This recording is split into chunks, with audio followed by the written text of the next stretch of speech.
My name is Ken Varnold. My most recent book is a crime thriller. It's called The Primitives. What if two people met and fell in love? The problem being is that they're already married to other people.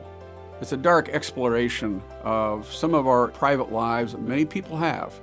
It's an illicit love affair that takes place kind of wrapped inside of a murder mystery. I think all of us maybe go through periods of time in our life. There's some stressor in our life that comes about, a job, an illness, whatever, that throws us off balance, but we all come back to a center point. We all have a line we walk in life. With the Primitives, some of the people walking that line are not showing their true selves to each other, and that's what I try to expose. When I was writing my first book, I began to send query letters out to publishers, to agents, and so forth.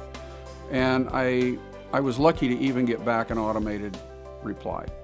And I decided that in this modern age, I had some control over where the books went, and I decided to self-publish. I ended up with Xlibris because, number one, they presented themselves well. They offered several levels of publishing packages to meet my budget. And when I finally got a book in my hand, the product was very well done. I've come to trust their ability to carry through and to put out a well-made novel at the end. And it's a source of pride. I mean, you can be proud of the fact that you got it done, and it's right there.